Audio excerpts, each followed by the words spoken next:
In the intermediate program, you take those basic ranges from your basic program and you put them into a circle. So I'm going to talk your way through it while I'm doing it with you. Start by bending over, folding at the hip.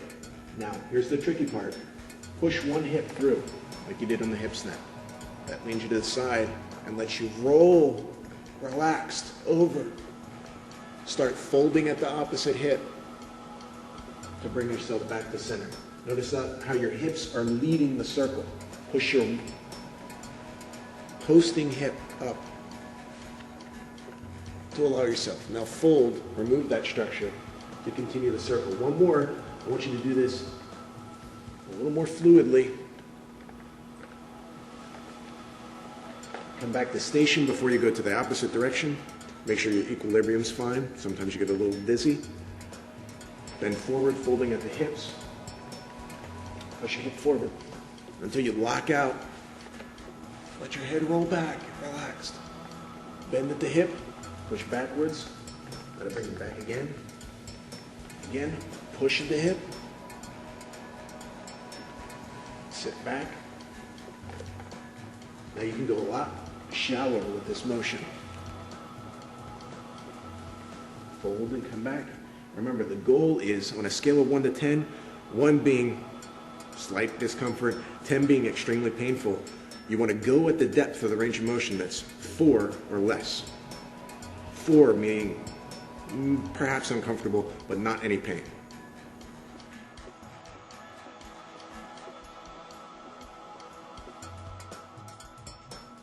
At an intermediate level, we're going to take your hip range of motion and put them into circles so that you have a more complete range of motion, opening up the entire joint. So let's begin first by a front circle. It doesn't have to be very large because you're only moving, and switch directions, you're only moving to the degree which you feel comfortable. Shave off the tension so that you have return to the full range of motion. Switch to the opposite side, front circle. Try and pull your toes back, but don't cause too much tension in your calf. Switch direction. If you're having trouble with your balance, start by holding on to a chair or against a door jamb. Switch to the opposite side now. Let's do our lateral circle. So you come forward, rock, rotate out, all the way back, come back forward. Now you don't need to do it this deep. You can do it shallow right here, and then switch directions. But the point being that you want to get the full range of motion out to the side where we don't often move our leg.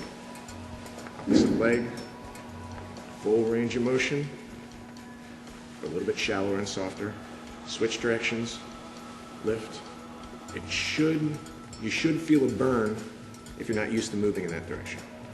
Switch back to the other side. Now, lean forward, bend your hips a little. You can grab a hold to the end of a chair if you need. Do the back circle 3 times. Come back, switch the opposite direction. Switch the opposite leg. Lean forward, grab a hold of a chair, lean against the table that's sturdy. Do the opposite circle. Switch directions. Now there's one final circle. It's a little difficult and will probably be shallow at the beginning. It's the inside circle where your legs are across your opposite leg. Just work to try and move as deeply as you can to cross your legs, switching directions. It'll probably require you holding on to something. That's okay. Switch to the opposite side. Just try and cross your legs as much as possible. 3 times, and you're done.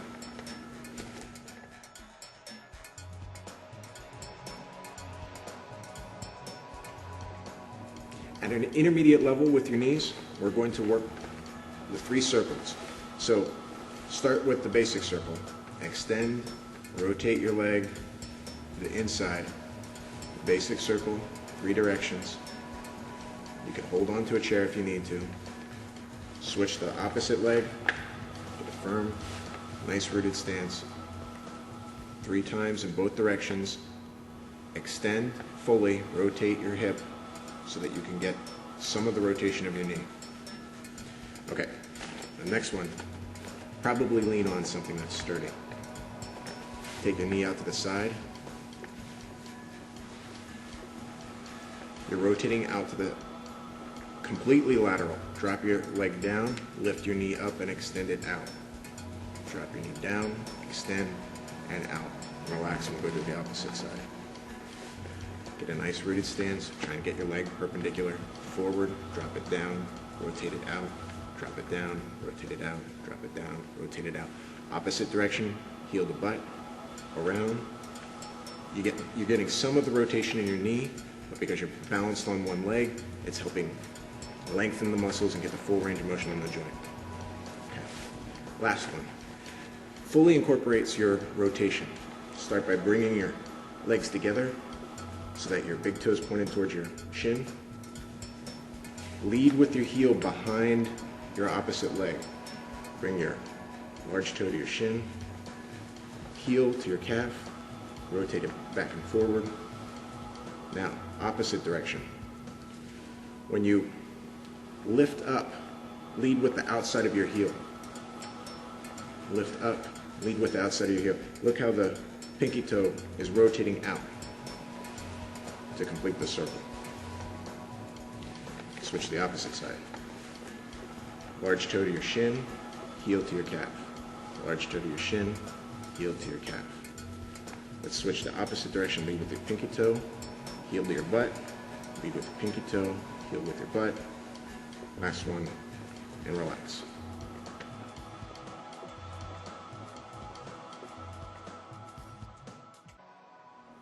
As you move on to the intermediate class with your ankles, you're going to take those ranges of motion and combine them now. So flexion, rotation outwards, rotation inwards. Flex, rotate outwards, extend, rotate inwards, flex. So let's go the opposite direction. Flex as much as you can, turn it inwards, curl your toes under, rotate them out, curl your toes backwards. Soften it so that the circle is a little bit less dramatic, but smoother. And let's switch to the other leg. Pull your toes back, curl to the inside, curl your toes under, rotate to the inside. Toes back, outside, down, inside, back. And then soften the circle. Switch directions. Pull your toes back, rotate inside, flex and extend your toes, outside, upwards, and then soften the circle once again. Make sure you're waving your toes as much as your foot. And you're done.